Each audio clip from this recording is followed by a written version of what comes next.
Good morning, everybody. Welcome to this first workshop of today in the plenary room. We will have a very interesting set of presentations by 4 outstanding speakers, and after that we will take questions from the audience. But let me first introduce the speakers who will tell you their views on where the SME world is going, how they see the future, what policies should be most appropriate and most impactful for our SME community. So on my right is Markus, my colleague from the European Commission, an economist from our SME unit and a key person behind the research that the team does into SMEs. Then next to Markus, Giacomo Fersini from Eurochambres, the Association of Chambers of Commerce and Industry. Giacomo is a senior policy advisor, and in that capacity he, among other things, coordinates the Eurochambres Economic Policy Committee on SME-related issues. Then we have Alexander Lembcke, head of the Economic Analysis Unit in the OECD Center for Entrepreneurship, SMEs, Regions and Cities. Alexander is also part of the OECD Spatial Productivity Lab. He and his team provide thematic research and empirical evidence on SMEs in the broad sense, but I understand that one of the priorities is the scaling up study that you are working on, that you will present now, which also for us in the Commission is of great interest. And then next to Alexander is Mira-Maria Danisman. Mira-Maria is head of the EU Office of Finnish Enterprises, but she is also a member of the European Economic and Social Committee. And in the committee, she is the spokesperson for the category for micro, small and medium-sized enterprises. So we will start the presentations. I will ask each of the panelists to speak for about 5 minutes on your topic.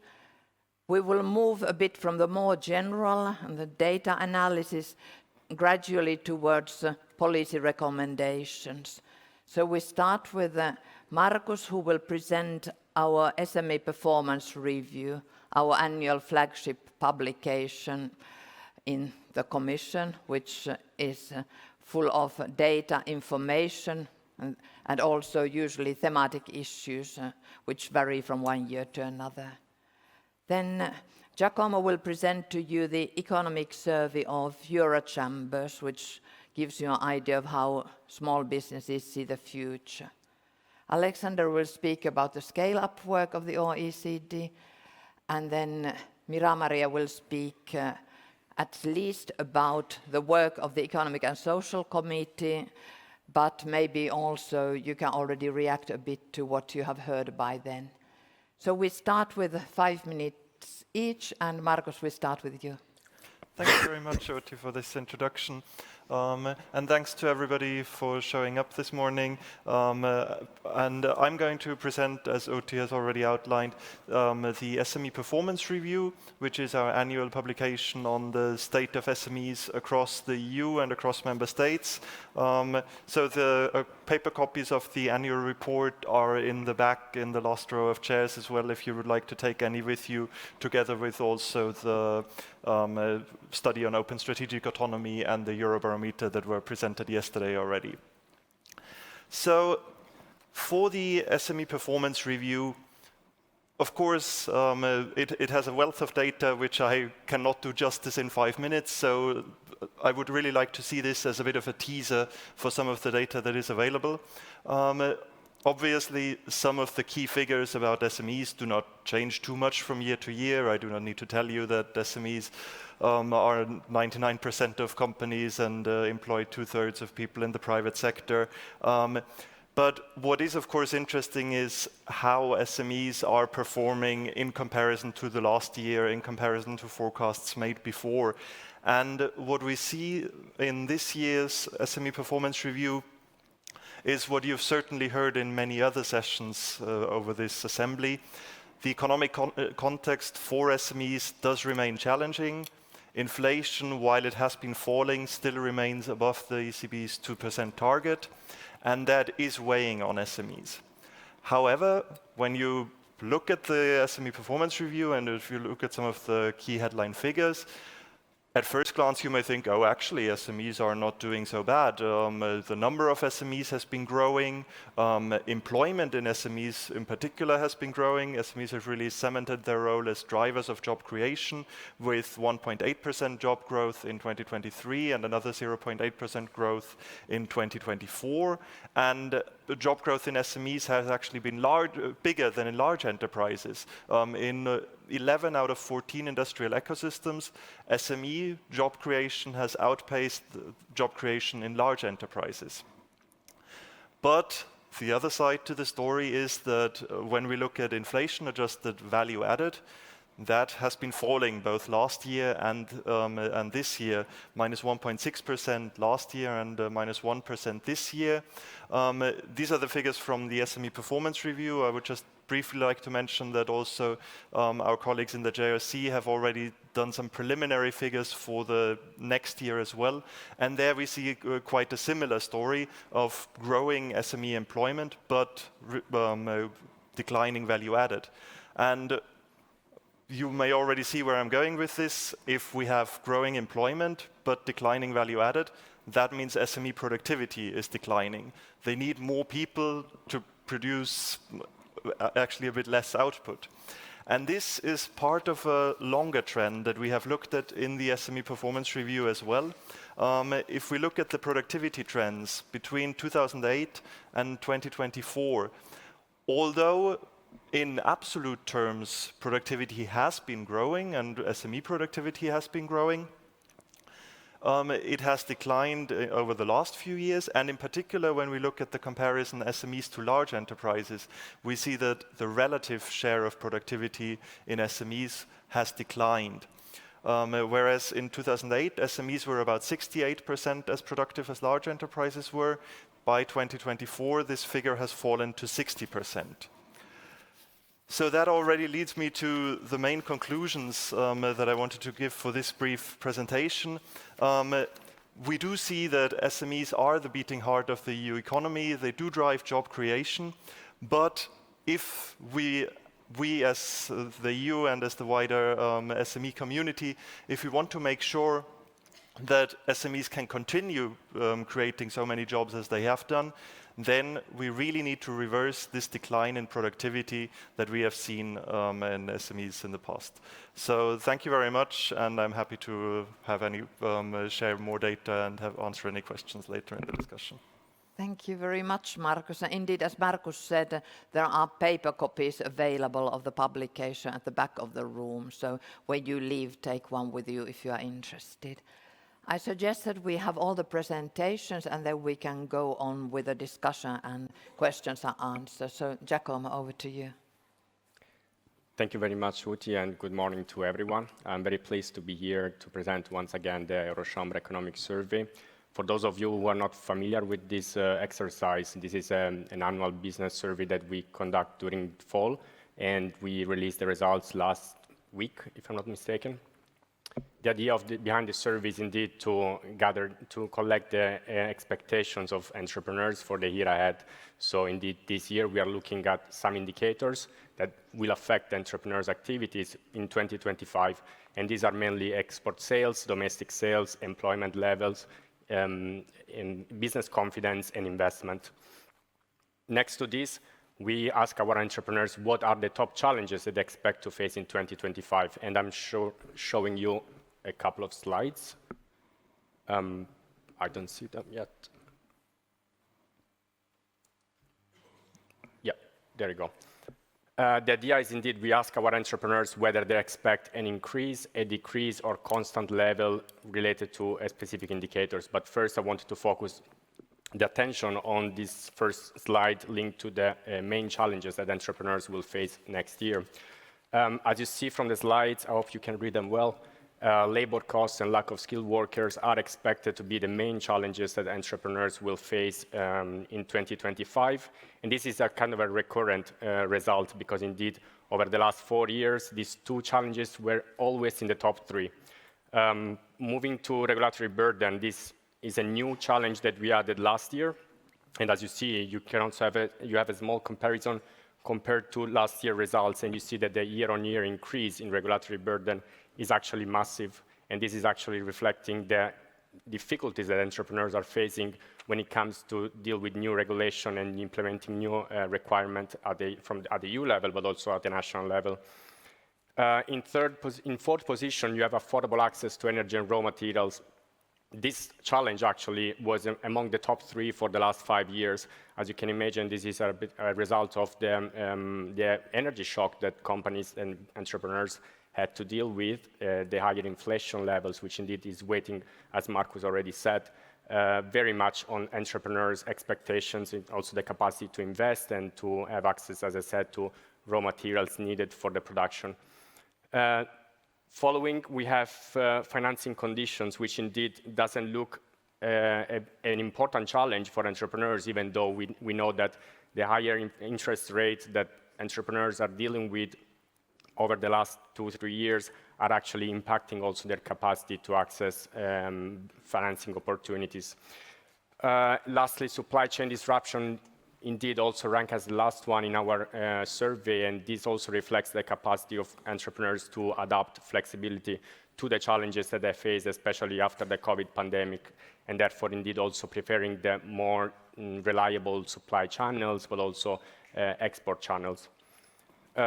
Moving to the main economic indicators, I wanted to put all of them together because indeed otherwise I will run out of time. But I just wanted to give you a brief idea of what are the expectations. As you see, other than national sales, which are expected to remain positive in 2025, all the other indicators are negative, meaning that indeed entrepreneurs expect lower levels of employment, export sales, investment, and more importantly, even business confidence. These results are overall rather gloomy, at least as gloomy as the weather that we have here in Budapest today. And this is actually a strong call for action for EU policymakers, for the Commission, but also for business organizations. We believe that we should roll up our sleeves and to provide concrete and tangible measures in support of our entrepreneurs. When I look, for instance, at investment levels and employment, we see that indeed the capacity of companies, of entrepreneurs to invest is also linked to the capacity to hire new workers, and this is due to 2 main factors. First of all, as I said, high labor costs, which is the top challenge, can be linked to the adjustment of wages that entrepreneurs had to deal with in the past few years to adjust them to the new inflation levels, but also an increase in social security expenses, so non-wages expenses. And on the other hand, we have another very important factor that we need to consider in this context, which is the aging of the population and the lack of skilled workers, which is a structural challenge that, as I said, we are seeing in our results every year, and this is actually something that we expect to accompany us for the next few years. Outi, I think I'll leave it there. I have another slide with some policy recommendations, but in the interest of timing, I would stop here. I'm happy to discuss further in the Q&A session. Thank you. Okay. Thank you very much. Then we move to Alexander and the scale-up work of the OECD. Thank you very much, Outi. Thank you very much for being here. It's a great pleasure and honor. Most companies are SMEs, and many of them are struggling. But when we think about all of those struggling SMEs, we shouldn't forget that what we're looking at is an average, and it hides those strong performers, those that actually are doing well. And was pointed out already by Markus, SMEs actually contribute as many jobs, if not more, than large firms, be it in ecosystems or across countries. In 14 out of the 16 countries that we studied in a project we implemented together with the European Commission, we find that SMEs that enter the market or that grow contribute at least as many jobs as large firms in those countries. Our host country here has still something we call at the OECD catching up potential, but I'm quite confident with all the focus and the attention that's being paid to SMEs, this number is going to jump up the next time around we meet. But how can it be that at the same time SMEs are struggling and they're important engines of growth. And the answer is as obvious as it is simple. It's that there is no such thing as an SME. It's a whole range of different diverse kind of companies, some of them with great potential, with great opportunities ahead of them, and some of them that are trying to scrape by and that are struggling. So what we've been doing in our work is to focus on a very small subset of firms, SMEs that we call scalers, SMEs that scale up, that grow very rapidly over a short period of time. Those firms are few. It's 8 to 14% in any of our given member countries. But they make an outsized contribution to the employment and value creation in their economies. If we look at the share of jobs that are being created here by SMEs, between 30 and 50%, up to half of those jobs are created by those few fast-growing SMEs, those 8 to 14% of scalers. So they're key engines for the creation of new jobs and additions to the economy. So who are those scalers? Among them are firms that you've heard of, BioNTech, Bold, the unicorns that started small and grew very rapidly, becoming global leaders. But many of them are actually mature SMEs operating in what we call less knowledge-intensive services. To make it more practical, it's the restaurant you go to, the hairdresser, your local shop. Those are those less knowledge-intensive services. And those are actually the majority of firms that become high-growth enterprises, that grow very rapidly over a short period of time. That doesn't mean the BioNTechs, the Bolds, the tech, the deep tech and fintech are important. They're actually more likely to become scalers. They grow very rapidly over a short period of time, but there are very few young and high-tech firms. So when we look at the potential to create jobs, we shouldn't forget about those local stores, your neighborhood stores, and their potential to grow as well. What unites your local mom and pop store, your local retail store, and BioNTech? One of the things that we see in our work is when we dive deeper and we open the black box of SME scaling up, is that most of the firms that grow very rapidly do so after investing beforehand. And these investments are crucial if we want to talk about competitiveness and about getting Europe on track of productivity or other kind of growth. Because the flip side of investing and becoming competitive through innovation and technology and becoming more productive is becoming competitive through reducing costs, lower wages, and the kind of race to the bottom that we don't want to have. So when we look at what are those kind of firms that scale up, between 50 and, I'm on my next page, sorry, 50 and 60% of those are what we call strategic scalers. Strategic scalers are firms where we see clear signs that they invest more than other similar firms before the growth actually happens. And they invest in different things. Some of them invest in human capital, into the people that work with them, into their workforce. We see this by having increasing and high personnel costs. It's skilled labor that they use for their growth. Others invest into physical capital. It's the machines, the tools, increasingly also intangible capital, of course, data, AI. And lastly, we have some that invest into the way they work, into the processes, the technologies, what we call productivity, making more with what you have. They can create more output with the same amount of capital and labor that other firms have. So those strategic investors are the vast majority, it's 50 to 60% of all scalers. The other part, the big light middle blue chunk, is what we call transformational scalers. Those are firms that don't look that different from their peers before they grow, but while they're growing, they make those investments to become more productive, to use the resources more effectively. Process innovation, product innovation, entering new markets that allow you to make savings. Those are the kind of transformational scalers we see. And then we have a small kind of remaining group, which we call the expansionist scalers. Those are the ones where we don't really see any of those gains in competitiveness and productivity over the course of scaling up. It's really a duplication of the existing business model. Think about your retail store opening a second location in the city without making any other changes to their business processes. It creates more output, more profits potentially, but not really the kind of productivity enhancing competitiveness gains that you have when you invest into new technologies that allow you to manage your inventory better over your multiple location and so on. Now, one thing we wanted to understand as well was how we can support scalers and what are countries actually doing to help SMEs scale up. And we do have a report coming out in the next couple of months that will give you the full overview and the details. We already have a dashboard that maps policies that are in place to support SMEs growth on our website, oe.cd/scaleup. Careful, the capitalization is important. And what we find, among other things, in the whole range of policy domains is something that might not be that obvious, but it's that support requires good governance. Because across the OECD countries, we find that in the different domains that are important for SMEs to scale up, it's actually not one ministry, one institution leading the charge. It's a vast number of different institutions, agencies, departments, ministries that have responsibilities for some aspects of the policy.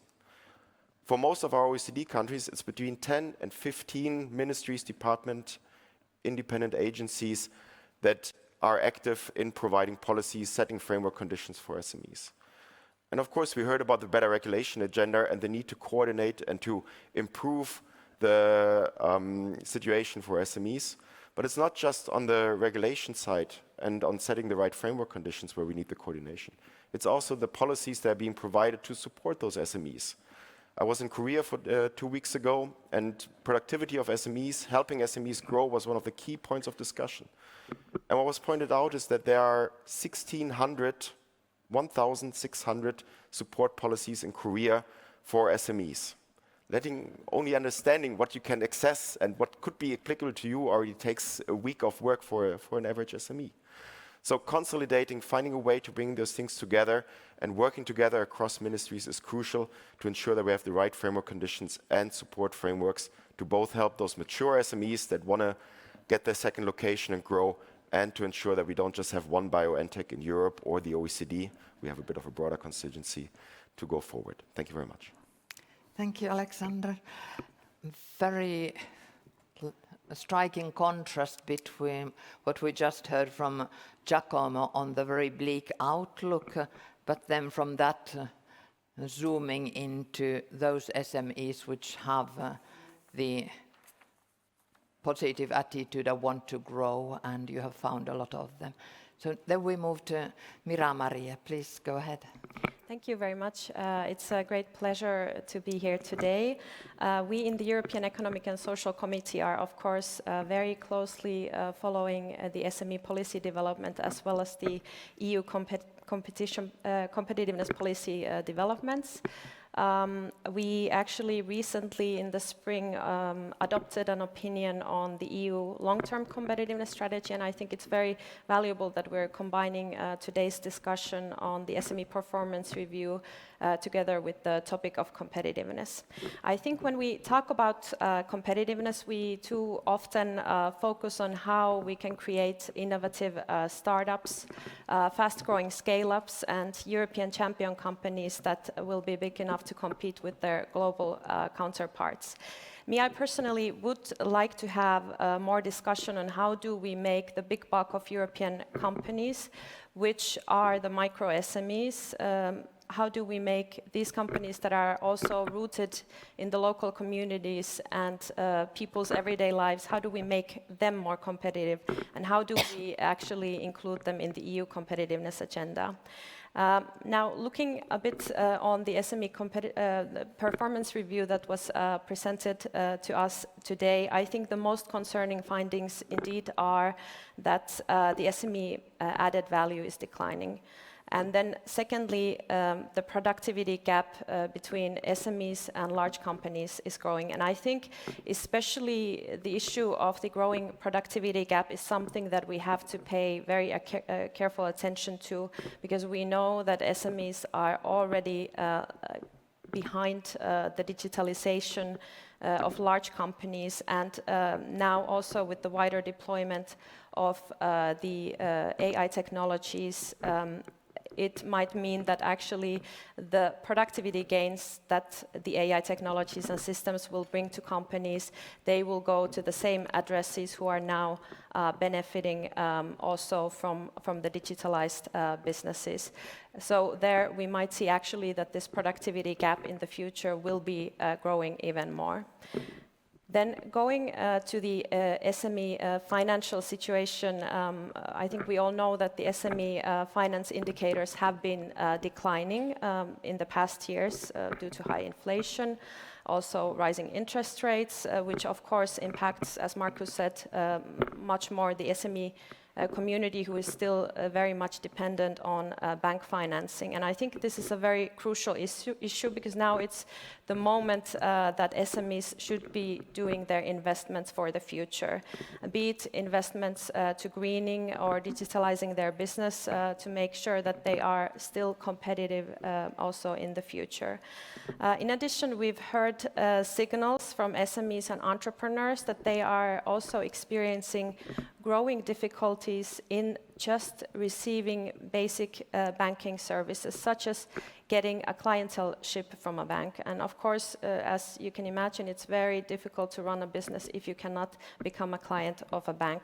In my own country, in Finland, we've seen that this issue is even more pressing in some entrepreneur groups than others, such as the migrant entrepreneurs. Also, I would like to point out that if we want our SMEs to be more competitive, we need to ensure that the cash flow stays in SMEs so that they can actually invest in their future rather than paying interest to a debt that they've had to potentially take if they cannot get their payments on time from their contractors, be it public administrations or other businesses. And we know, and in Europe we have a big problem of late payments and long payment times, which causes these cash flow issues. And we know that the Commission has been working hard to improve the situation in SMEs, and we are hoping that also we will see during this political mandate a swift finalization of that proposal that is now being discussed in the institutions. We cannot afford SMEs to be used as banks. Then lastly, if I could still go on for a little bit, I know that there has been an informal ministers meeting on demography here in Budapest while we've been in this assembly. And also Giacomo mentioned the demographic challenge that is really also visible for companies when they cannot have the skills and workforce. So labor shortages, of course, is a problem that comes with the demographic challenge, but also I think it's important to bring to this discussion the issue of business transfers as well, because we have aging entrepreneurs who are looking for handing over their business to a new owner. We have hundreds of thousands of SMEs in Europe that need to be handed over in the next years. So I find the topic of business transfers very tightly linked to SME competitiveness too. Business transfers, of course, they are traditionally seen as something that is linked to the aging entrepreneurs, which of course it is, but also I think we need to look at business transfers from a different angle. We need to see them as a tool for growth and renewal and transformation of existing businesses. So we can actually use business transfers to improve these companies' competitiveness. And I think that's why it should also be part of the EU's competitiveness agenda. We also did an opinion on business transfers at the EESC, and we have a set of recommendations how we can improve the situation. So these would be my first thoughts on the discussion. Thank you. Thank you very much, everybody. Very interesting initial presentations. We now move to questions from the audience. You see the Slido. You can send your questions using Slido, or you can, those of you who are in the room, you can just ask for the floor and speak here. We have a microphone circulating. But maybe let me kick off with the first question on policies. And of course, as a Commission official, I'm very interested in hearing from all of you what you see as policy priorities for the EU SME policy. We already heard from Alexander on scale-ups, we heard from Mira-Maria, but Giacomo, you were very patient and disciplined with your presentation. I know that you initially planned to say more recommendations, so I would ask you to start and say what you would expect exactly from the EU level, maybe focusing on EU policies and not going to local and national. And then if other panelists want to react, then we can already start the discussion. And then I start taking questions from the audience. So Giacomo, over to you. Thank you very much, Outi. Indeed, thanks for the question. Concerning EU policy, that indeed we as Eurochambres and the network of chambers of commerce believe that need to be considered in the new EU term are actually, well, we have several recommendations and we published a few weeks ago, but if I may stress a few points, I would focus on the role of the single market. This has been discussed in all the sources, we say in Italian, in the reports published by Enrico Letta and Mario Draghi, the role of the single market in order to increase our productivity, increase our visibility and our competitiveness at the global stage.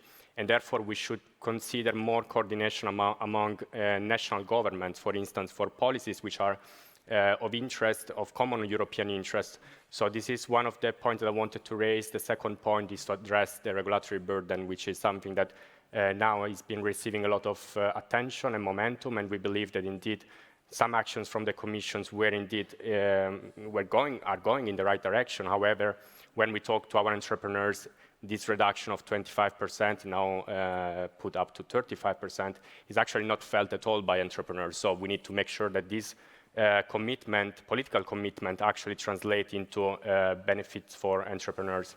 Then I would like to move to address the skill mismatch. That's something, as I mentioned in my presentation, it's something that we see recurring in our results, and we believe that indeed with the aging of the population, the retirement of many workers, it's something that needs to receive much more attention at the EU level, but also at the national level.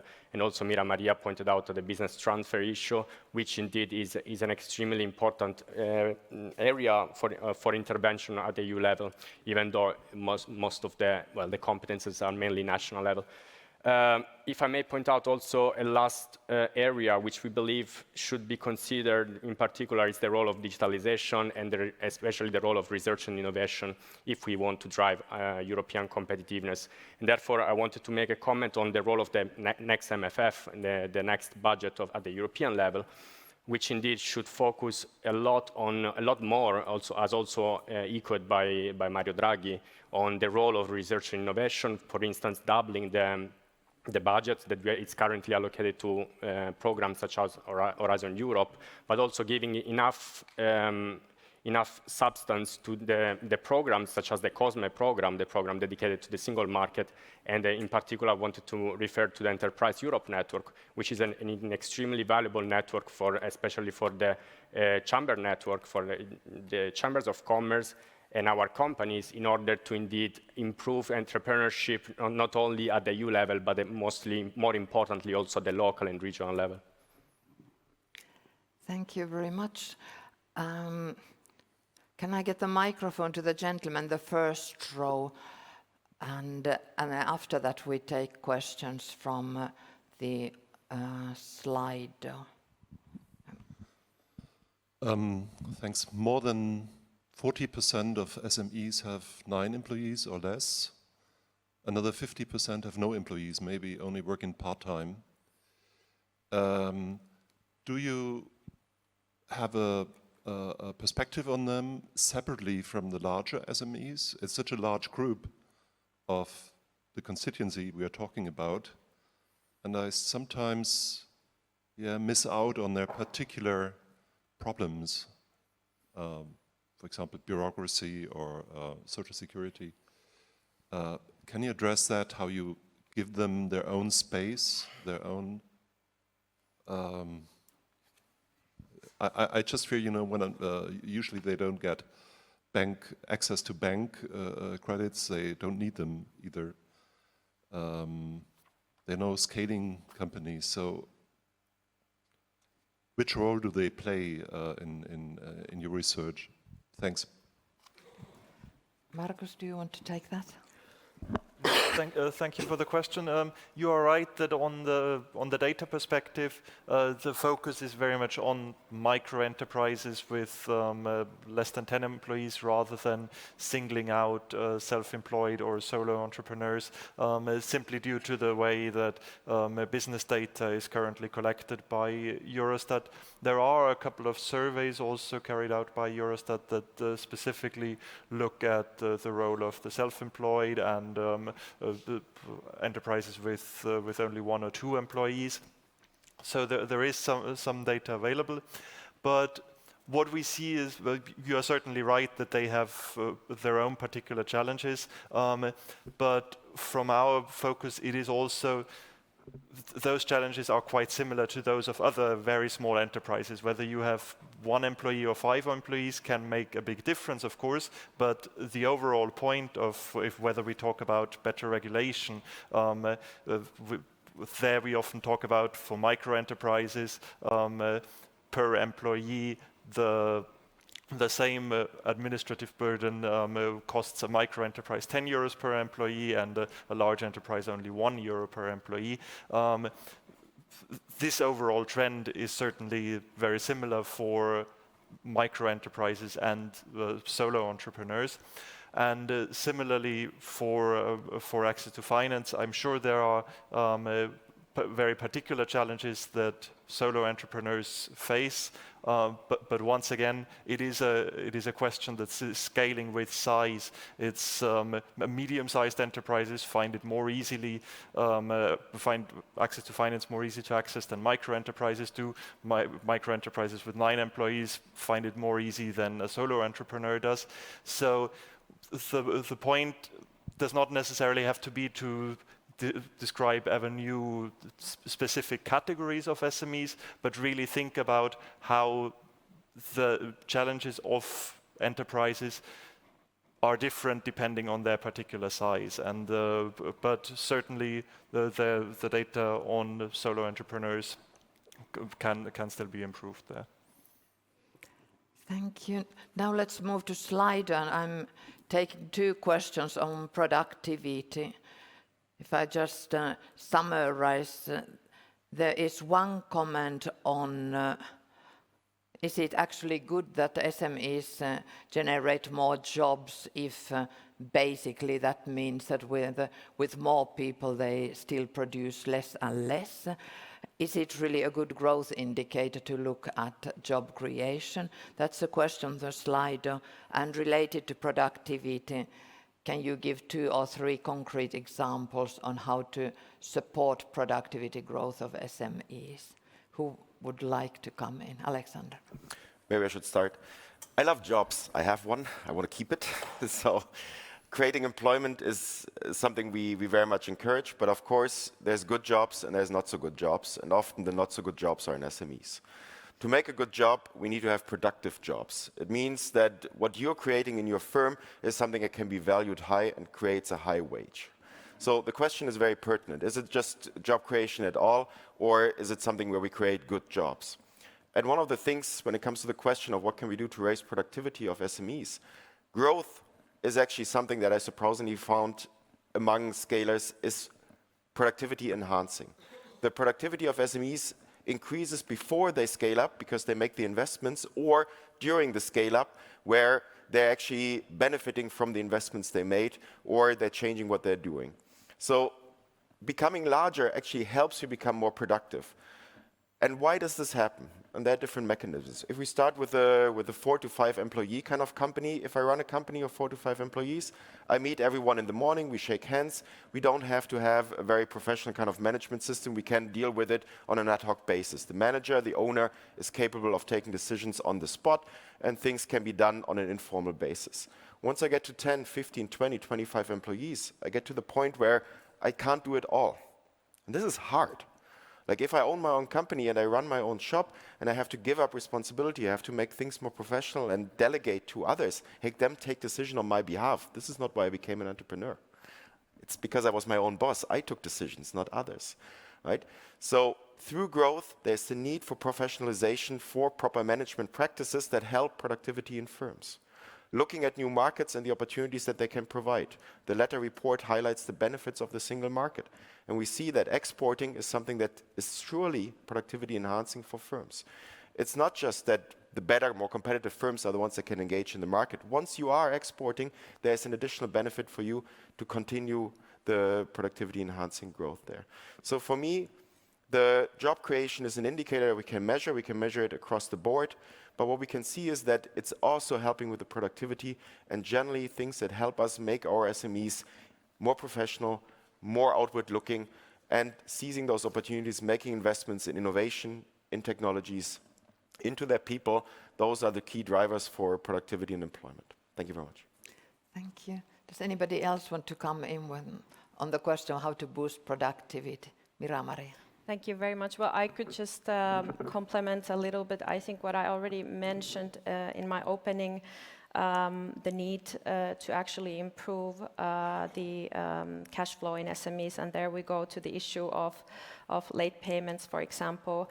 So we need to make sure that these SMEs, if they want to scale up, as you said, they need to make investments. But where do we get the money for investments? And I think this is one of the most crucial issues that we need to be able to tackle first before we can move on. Thank you. Then I will take two technical questions to Markus on the SME performance review, which came through slide. The first one is on measuring regulatory burden, and the question is, are the doing business indicators still among the main indicators to measure regulatory burden, or would there be alternative data sources? And the second question is, could we publish time series on the evolution of real value added in SMEs? So if you could try to answer both. Yes. I'll take the second question first because I am happy to say that there is already a time series. So both in the annual report, but also if you need more data specifically by country or by ecosystem level, on our website, the SME Performance Review website, we also publish the underlying Excel sheets with all the data, of which the report is in many ways only a summary.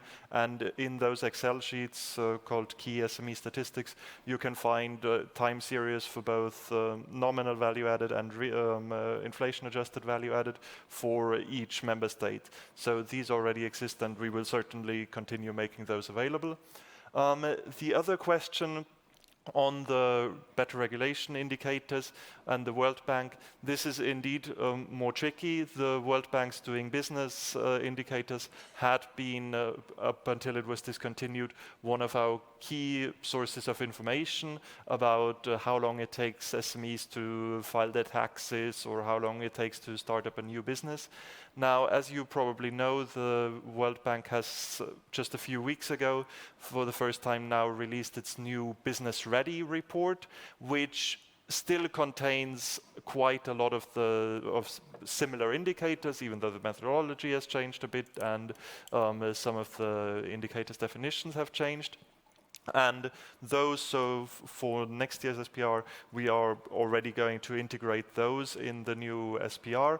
What has to be said for those is, of course, that they are now, that report will still be published yearly, but only covering 1/3 of the countries covered in each year. So this year, only about 8 EU member states are covered. Next year, there will be a different set of EU member states covered. And in the third year, the remaining countries, which in many indicators, particularly when it comes to better regulation, may be enough, having the update every 3 years, but certainly the World Bank's Business Ready indicators are something we are looking at very closely, but also we are always open to suggestions if there are any other indicators for how to measure better regulation, and we would also be happy to take those on board.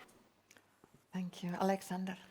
I think I'm obliged by my contract to mention that the OECD provides the product market regulation indicators, where we look at specific product markets. And we're currently in our economics department developing a new output called Foundations for Growth that collects those product market regulation indicators for different markets, but also other regulatory burden indicators across a range of dimensions at the OECD. So this is something you can look forward to as well, that might help put a bit of a light on certain areas that could improve when it comes to regulatory performance.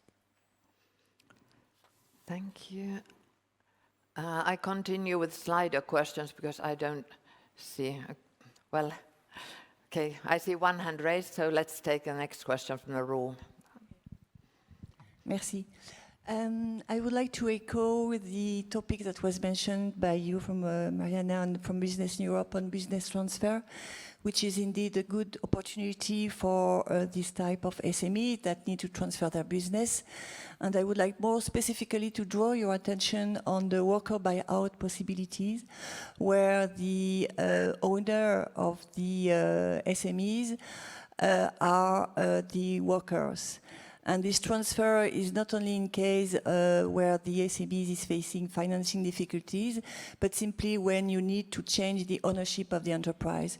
It's well developed in Italy, in France. There are some projects also in Belgium, and I do think that it will be relevant to promote this type of business transfer. Thank you very much. Thank you. Then maybe on employment in general, because I also see questions on the slide. Let's go back to what employment means. There's one question which refers to what Markus said about the SME performance review showing increasing employment in SMEs. At the same time, other panelists have highlighted, in particular Giacomo, that labor shortages are an issue. Is this a contradiction? And the second question related to employment, are we ignoring self-employment if we just use total employment as a key performance indicator? Do you share the view that solo self-employed are systematically overseen? Who wants to come in on employment? Giacomo. I would take the first question, Outi. Indeed, I was also a bit surprised when I saw the results of the SPR compared to our results, but also I would like to underline that our results are not, are based on expectations of entrepreneurs. This year we collected almost 42,000 replies from SMEs, well, mostly from SME. A good 95% of replies are actually from SME owners. And as I said, these are expectations of an entrepreneur. So, and therefore this is actually can be linked to some other factors. So when we look at employment levels, we are not looking only at the capacity of an entrepreneur to hire a new employee, but also at the costs that are associated with this. And as I mentioned, there are already these labor costs which are actually waiting on the decision capacity of an entrepreneur. I mentioned the adjustment of wages according to the inflation level, but also these non-wages expenses that an entrepreneur has to deal with. And if I may also comment on this, I wanted to highlight the fact that indeed this also depends on the sector that we are talking about, because for instance, there are some sectors which are actually more in need of highly skilled workers. Some others are less in need, and this is actually also affecting the results to some extent. As you see, our report is based on 5 very general indicators. We don't really dig deep into the root causes. And lastly, as linked to this, also there is an impact of the general uncertainty that we see in specific sectors, such as the manufacturing sector. You see in Germany, the automotive sector is suffering because it's undergoing a transitional period. And this is also affecting the capacity of entrepreneurs to retain skilled workers, but also to find new skilled ones. And then we can also mention the broader discussion on the digitalization and the greening of a company, and the incapacity of an entrepreneur to find the right skills that are needed to uptake new tools, especially in digitalization. And I wanted to mention AI as one of the tools which can be a driver of additional productivity for a company. However, that comes also with some expenses when it comes to hire new employees. Thank you. Next question from Slido on financing. Banks are increasingly regulated. This affects companies' ability to invest. This may limit scaling up. What would be the possibilities for increasing venture capital in Europe? Who wants to answer? Alexander. Unless someone wants to go first. Go ahead. So, bank finance remains the most important way of financing SMEs and SMEs that scale up. Venture capital funding is important, but it's important for a certain subset of firms that seek equity for very fast growth. We had very interesting sessions here where the EIB was providing their equity debt kind of, their VC debt tool. And one of the key questions was asked, well, but you know, it comes in at 20 million minimum, and that's already too large for many companies. VC is a tool for very specific kind of purposes for very fast-growing firms and often focuses on specific sectors, especially in the tech domain. And I think Europe, as has been pointed out in lots of sessions, is lagging behind, especially the US, when it comes to the VC market. If we take the UK out of Europe, it's getting even bleaker for the European Union. So there is certainly room to expand and seize the opportunities that we see and equity-based financing can provide, especially now as interest rates are going up, and we need to see how the risk can be better shared. But for most SMEs, especially the mature ones and the established ones, it's either the own internal financing, the ability to use your cash flow and having not to wait for your payments, or the bank finance that is the main tool of accessing finance. And there, obviously, we read the letter report on the single market with the recommendations that come into what the bank structure could look like and that we need more consolidation in the European realm. What our own work shows is that across Europe, the number of banking options that firms in different places have available to them can vary quite widely. In Germany, there are hundreds of banks in a single region. In Greece, there's 3 or 4 that firms are using. But de facto, even in a German case where you have hundreds of different banks available, most firms rely on just 3 or 4 main banks as their provider of access to finance and their main banking option. And what we see is that if there's too few of those that that firms are actually using to access finance, it limits their ability to grow the competition, to invest and to be competitive. So having choices between banks that are true choices, not just having many branches and many different banks, but actually having many banks on the ground that can provide finance for firms is something that we certainly promote and find very useful for growth. Thank you very much. Then we have a question from Veronica, the second row.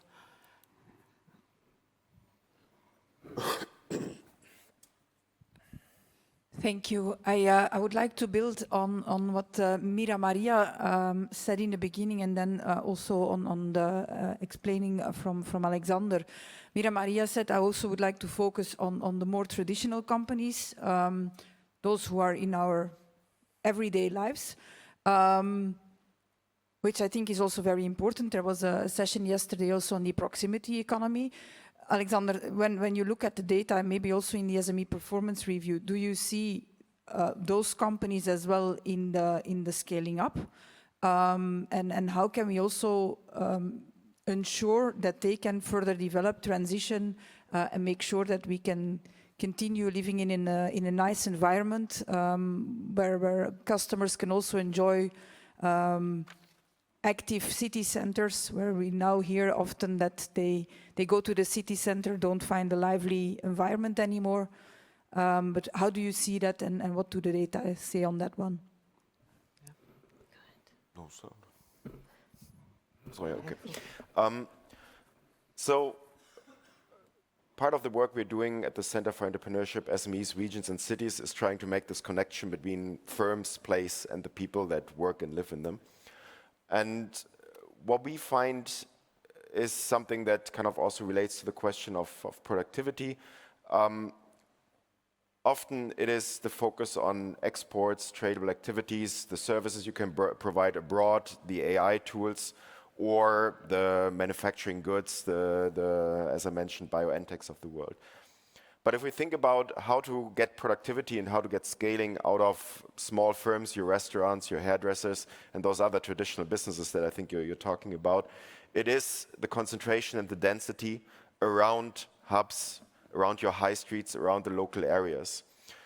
In the end, if you come to a rural area, you can find a hairdresser, but you cannot have differentiation in what the hairdresser provides. It kind of gets to the buzz cut I get, and maybe 1 or 2 nice haircuts. But if you go to a bigger city where you have a high street and lots of different opportunities, the potential for creating a larger market and growing through productivity gains in those areas is much higher for those places. So for us, the question when it comes to traditional businesses or local high streets and their attractiveness, retaining high streets as a center, as a hub for local activities, providing opportunities for jobs, but also for community engagement are critical and can provide this growth opportunities, because in the end, if you have a restaurant, you can only grow as much as your local catchment areas. So this is, of course, a very important topic. Thank you very much. The last question then I take from Slido. I suggest that it goes to Markus, because he was the one who started the discussion on productivity growth in SMEs. And it's a huge question. Why is SME productivity decreasing? Is it, and this is the suggestion in the question, could it be about averaging, that we have some sectors where labor productivity is lower because they're very labor intensive, for example, healthcare? And is it because these sectors are growing and that the average productivity then declines in the SME sector? But Markus, now over to you. You have a few minutes for the comprehensive answer. Thanks. I wish I could give a comprehensive answer. I think the best I can do is give some initial pointers that we will have to explore further. The point that you raise around structural change and between different sectors certainly does play a part. I mean, we had a preliminary look at the different industrial ecosystems and where SME productivity has been declining and where it has been growing. And we saw that there are a few sectors where productivity has been increasing, and one of them is renewable energy, not particularly surprising, particularly when we see how economies of scale have really led to things like solar panels becoming a lot cheaper and easier to install also for private citizens. Another example was retail, where probably through the potential for automation, self-checkout, etc., it has allowed e-commerce as well. It has allowed a lot of retail companies to sell as much as before with fewer staff. But more generally, some of the key drivers of productivity, as also Alexander has mentioned before, are levels of investment and levels of innovation, and also access to skills. And those are really those can certainly partly explain the decreasing SME productivity, that particularly over the last couple of years, many SMEs have not had the financial leeway to invest in their future or in their future productivity, and have instead been forced to invest in their immediate survival with the COVID pandemic and then the rising energy prices. And the same with the access to skills, where I wanted to revert to the previous question on the employment versus lack of employees, which I don't really see as a contradiction. On the contrary, it shows that SMEs are hiring, but because actually unemployment levels are now fairly low, it can sometimes be difficult for SMEs to really find the people they want to hire, even though, again, it can differ quite a bit between sectors.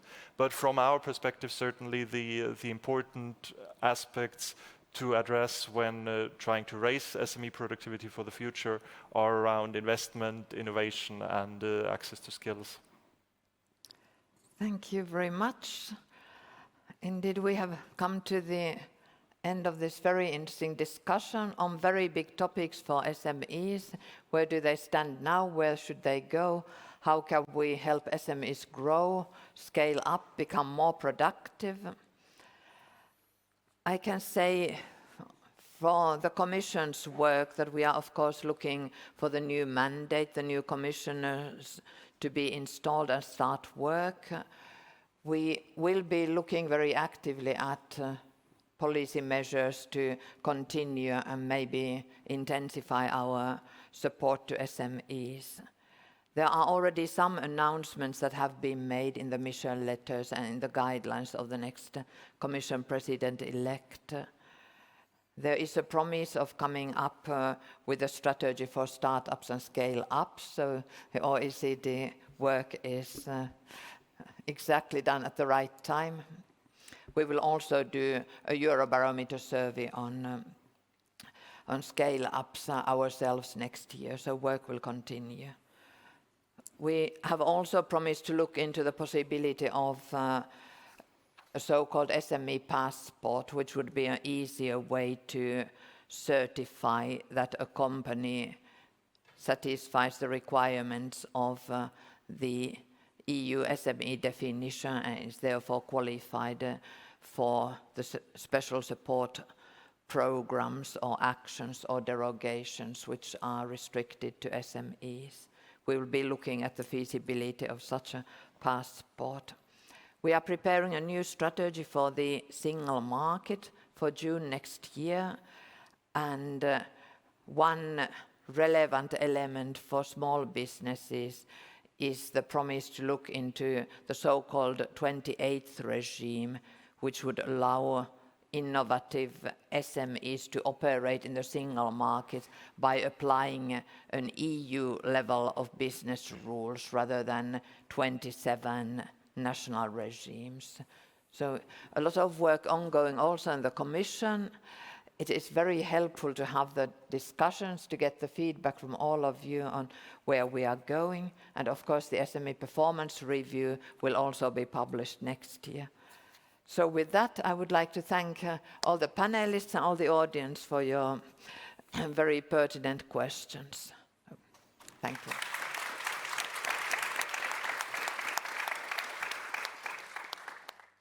Thank you to all our speakers for a very stimulating session.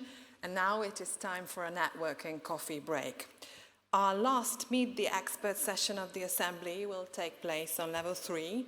And this is also your last chance to visit the Ideas Lounge and the ESW Expo.